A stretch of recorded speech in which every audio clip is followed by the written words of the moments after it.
Mateus capítulo 16, versículo 13. Diz assim: Chegando Jesus à região de Cesareia de Filipe, perguntou aos seus discípulos: Quem os outros dizem que o Filho do Homem é?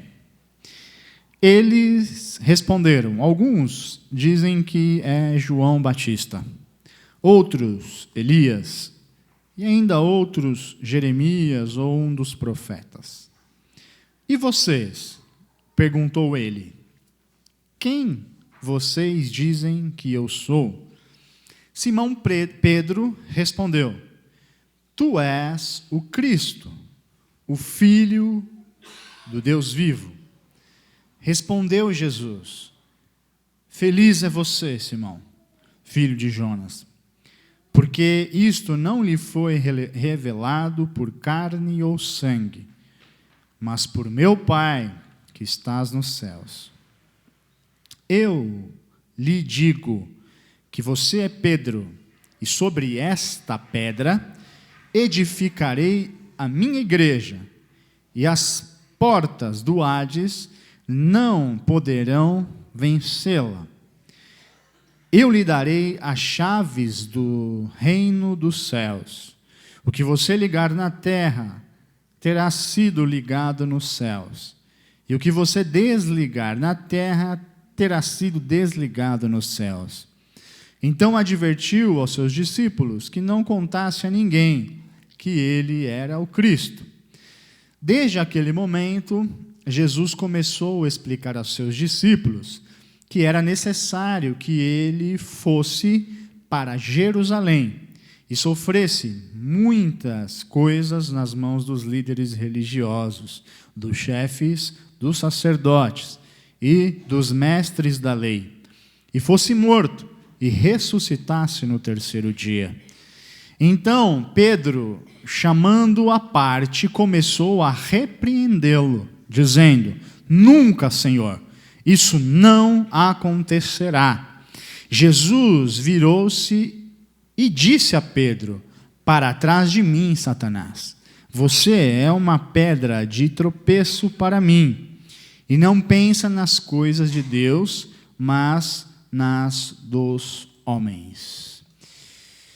Maravilhoso e eterno Pai, nós já te exaltamos através dos cânticos, ouvimos e glorificamos através do testemunho, mas nesse momento, Pai, nós precisamos ouvir tua voz, que o teu Espírito Santo, que inspirou essas palavras a serem escritas, Senhor, que possa também iluminar a nossa mente, o nosso coração, para que possamos entender aquilo que o Senhor quer, Senhor, de nós. Em nome de Jesus, para a tua honra e glória. Amém. Pode se assentar. Meus irmãos, de maneira geral, nós temos dificuldades com as críticas. Todos nós, né? A maioria de nós, pelo menos, nós temos dificuldades quando somos criticados.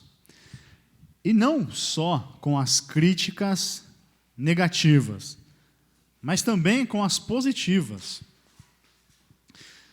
Geralmente, quando nós somos elogiados, nós temos a tendência de nos orgulhar, de nos encher de vanglória. Muitas vezes achamos que somos até mais do que realmente nós somos, porque fomos elogiados, isso nos inflou. E perdemos a noção de que o que realmente nós somos. Então, a crítica positiva, temos dificuldades, muitas vezes. E a crítica negativa, aí nem se fala, né? Aí a dificuldade é muito maior. Quando somos criticados por alguém, somos confrontados por alguém, com algum defeito nosso, alguma falha nossa, aí nós entramos no modo de defesa. Nós entramos no modo de defesa e negamos, justificamos. E falamos, voltamos muitas vezes a sermos como crianças. Porque as crianças que se ouve, acho que a frase que mais se ouve de uma criança é: não fui eu. Não fui eu, não fui eu, não fui eu. Muitas vezes, quando somos criticados, nós entramos nessa. Não é bem assim. Já vamos para a justificativa. Ao invés de ouvirmos a crítica, vermos o que há de verdade, absorvermos o que pode realmente vir a melhorar-nos e descartar aquilo que foi um certo exagero na crítica. Não, nós dificilmente fazemos isso. Por quê, hein, irmãos? Porque para receber críticas, tanto positivas quanto negativas, é necessário ter maturidade. É necessário ter maturidade. É necessário analisar. É necessário ter a capacidade de pensar sobre aquilo que está sendo dito para nós. E muitas vezes nós não temos a maturidade suficiente para absorvermos a crítica, seja ela negativa, seja ela positiva. Esse texto que a gente acabou de ler mostra duas realidades, uma positiva e outra negativa. O Senhor pergunta para os discípulos assim: o que as pessoas andam dizendo de mim? E aí, Pedro, com seu temperamento de liderança, sai à frente dos seus colegas, discípulos, e diz, antes de Pedro, outro fala: não, um diz que o Senhor é isso, que o Senhor é aquilo, que o Senhor é profeta, que o Senhor é Elias, que o Senhor é Jeremias, que o Senhor é um dos profetas. E aí sim, quando Jesus pergunta: e vocês? O que vocês pensam de mim? Aí sim, Pedro toma a palavra e fala: tu és o Cristo, o Filho do Deus vivo. Irmãos, essa resposta é plenamente real, plenamente satisfatória. Plenamente satisfatória. Essa é a resposta. Quem é Jesus? Quem sou eu? Jesus pergunta: tu és o Cristo, o Filho do Deus vivo. É verdade. Pedro respondeu a verdade: tu és o Filho de Deus. Tu és o Cristo. Ah, irmãos, essa resposta plenamente satisfatória e real, ela gera em Jesus algo que Pedro não esperava. Gera uma fala de Cristo que certamente Pedro jamais poderia esperar. O que o Senhor fala para Pedro: olha, Pedro, não foi carne nem sangue que te revelou isso, mas meu Pai que está nos céus. E eu digo a ti que tu és Pedro, e sobre esta pedra edificarei a minha igreja, e contra ela as portas do inferno não prevalecerão. E olha, Pedro, por causa disso que você disse, eu digo para você que o que você ligar na terra será ligado nos céus, e o que você desligar na terra será desligado nos céus. Que coisa! Pedro não esperava isso. Pedro não esperava isso. Que coisa maravilhosa. E aí, irmãos, o Senhor continua. Olha, porque essa era uma visão dos discípulos, hein? Porque Pedro simplesmente responde o que eles achavam. Então, provavelmente eles já tinham conversado e chegado nessa conclusão de tudo que tinham visto Jesus fazer, de todos os ensinamentos de Jesus, os milagres de Jesus, as palavras de Jesus, eles tinham chegado à conclusão: este é o Filho de Deus, esse não é um profeta. Eles já tinham chegado nessa conclusão. E aí, irmãos, é como se o Senhor tivesse falado assim: bom, já que vocês já sabem quem eu sou, já que vocês já sabem quem eu sou, que eu sou o Filho de Deus, eu vou falar para vocês o que eu vim fazer. Realmente, eu sou o Deus. E o que o Deus encarnado veio fazer? Olha, eu vou dizer para vocês. Está chegando o momento em que eu vou para Jerusalém. E eu serei preso. Eu serei torturado. Eu serei morto. E eu ressuscitarei. Agora vocês sabem toda a verdade. E o que acontece? Lembra que no começo eu falei que nós temos dificuldades de ouvirmos algo positivo? Porque nós nos enchemos de orgulho, nos enchemos muitas vezes de vanglória. Pois é, muito provavelmente isso aconteceu com Pedro. Bom, depois de ouvir o que ele ouviu de Jesus: tu és Pedro, sob esta pedra edificarei a minha igreja. O que você ligar na terra será ligado no céu, o que você desligar na terra será desligado no céu. Pedro falou: eu estou podendo, eu sou o cara. Se encheu de orgulho. Provavelmente foi isso que aconteceu, porque o texto diz que ele repreende Jesus. Ele repreende. Olha a ousadia do Pedro. Ele repreende Jesus. De maneira nenhuma. Ele chama Jesus no canto. Foi isso que o texto diz. Ele chama Jesus no canto. Olha, de maneira nenhuma vai acontecer isso com o Senhor. Não fale isso. Eu te repreendo, não faça isso, não fale isso. Você já pensou, irmão? Você está ali com o Senhor da glória, o Criador de todo o universo. Você está com o teu Deus na tua frente, repreende o teu Deus. Aí, a mesma bola que subiu, desceu. Para trás de mim, Satanás. Você é pedra de tropeço. Para trás de mim. Já pensou, irmãos, ouvir isso? Para trás de mim, Satanás, você é pedra de tropeço. Agora mesmo ele era a pedra que a igreja seria edificada. E é mesmo, foi uma das pedras. Efésios diz que a igreja foi edificada sobre a doutrina dos apóstolos. Uma das pedras fundamentais da igreja. Agora está sendo chamada de pedra de tropeço pelo próprio Senhor da igreja. Que coisa interessante. Satanás, por quê? Jesus chama Pedro de Satanás nessa hora. Porque se você lembrar lá no começo de Mateus, a Bíblia diz que Jesus foi tentado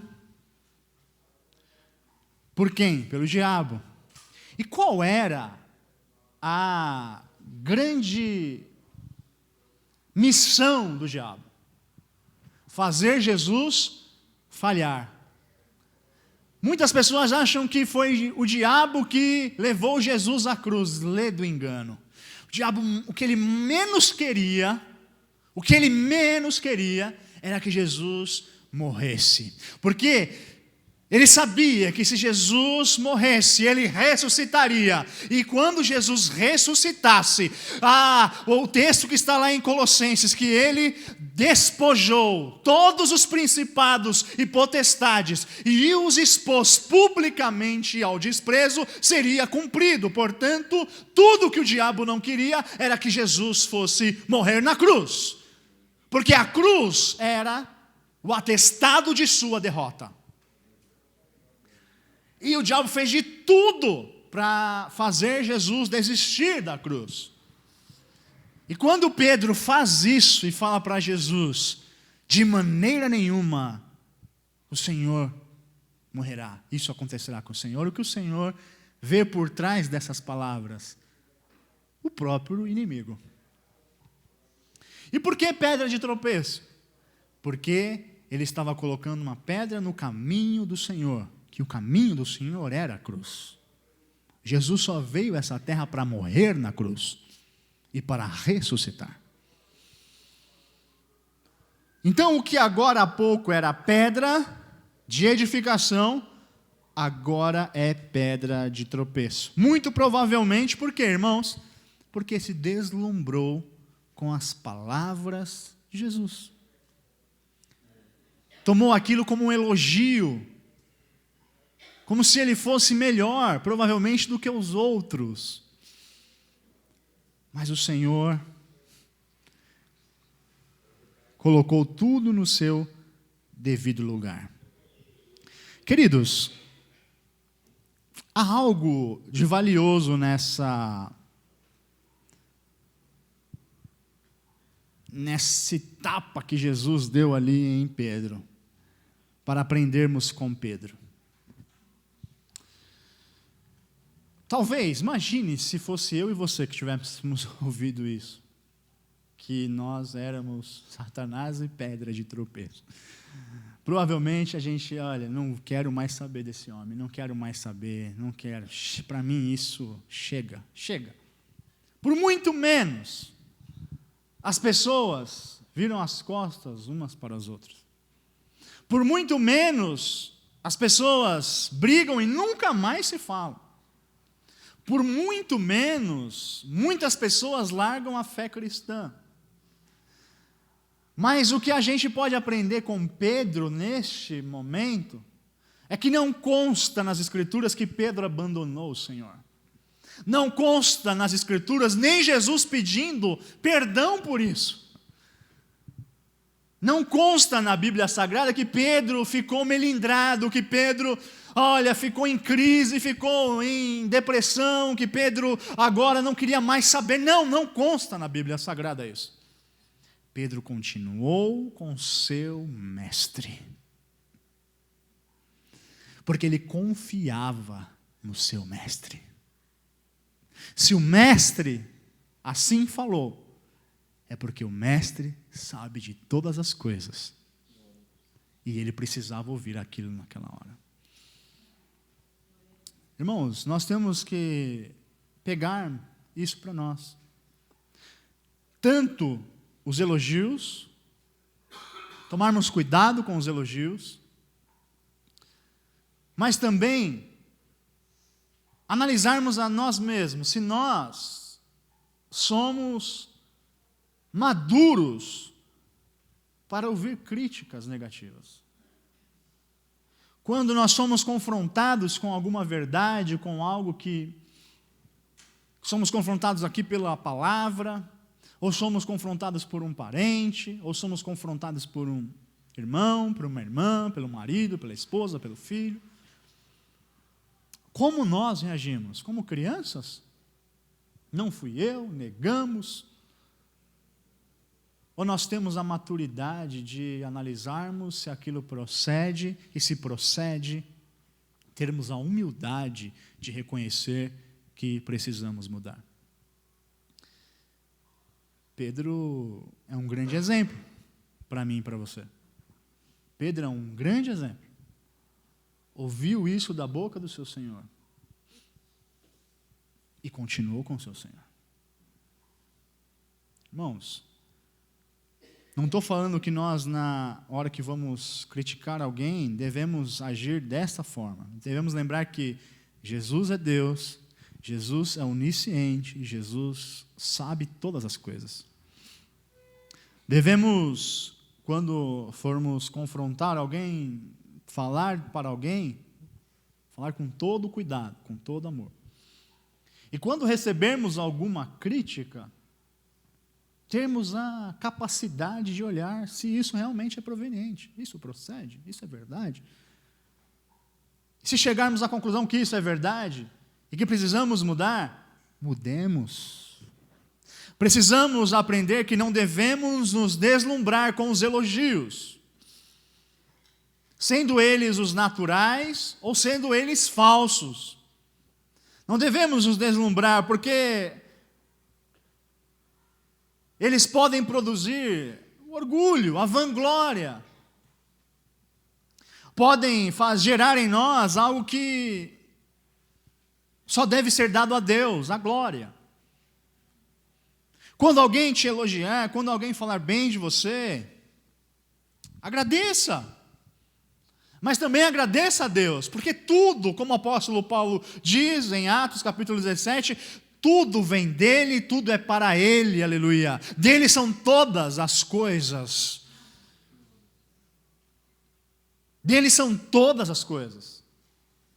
Você cantou muito bem, muito obrigado. E no teu coração você fala: Deus, muito obrigado pelo dom que o Senhor deu. Você pregou muito bem, muito obrigado. E no coração: Deus, muito obrigado pela tua graça que me fez fazer com que esse irmão e essa irmã entendessem a tua palavra. Irmão, Vinícius, que obra de arte bonita. Muito obrigado. Aí lá no coração: Senhor, muito obrigado pelo dom que o Senhor me deu. Elias, que solo lindo que você fez com o saxofone. Muito obrigado. E lá no fundo do coração: Senhor, muito obrigado pela graça que o Senhor me deu e a capacidade de poder te servir com esse dom. É assim, irmão, simples. E nos negativos, lembrar também que nós podemos crescer com isso. Eu me lembro quando eu comecei a pregar, aqui na igreja, como pastor, às vezes eu olho para os esboços antigos que eu tenho lá e falo: meu Deus, como a igreja me aguentava. E aí a Ivone falava, e aí sempre a Ivone era a única que falava: olha, isso aqui não ficou bom não, isso aqui precisa mudar aqui, precisa mudar ali e tal, não sei o quê. Você precisa explicar melhor aqui, a introdução é muito rápida, a gente já entendeu, você já está falando outra coisa. Talvez agora esteja um pouco melhor, mas muito por causa da crítica dela. Uma vez o pastor Eduardo veio aqui e eu preguei, e no final eu falei assim: eu não pergunto para os irmãos, porque eles cresceram comigo, todo mundo gosta de mim lá, todo mundo gosta da pregação. Agora fala você, o que você achou da pregação? Pode falar o que você achou de bom, de ruim, pode falar tudo. Aí ele elencou umas coisas boas, falou: mas você podia melhorar aqui, ali, muito obrigado. É nas críticas que nós temos a oportunidade de nos aperfeiçoarmos. Não tome toda a crítica como uma ofensa. A crítica, mesmo a negativa, pode se tornar positiva. Claro que você tem que ter o discernimento. Muitas vezes, uma pessoa ou outra pode estar falando uma coisa para te magoar. E aí você tem que pedir direção de Deus, discernimento do Senhor, e deixar para lá.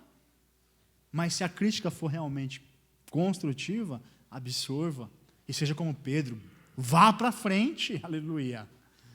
Continue, aperfeiçoe, cresça. Nós somos humanos e aprendemos uns com os outros e aprendemos com o nosso Senhor.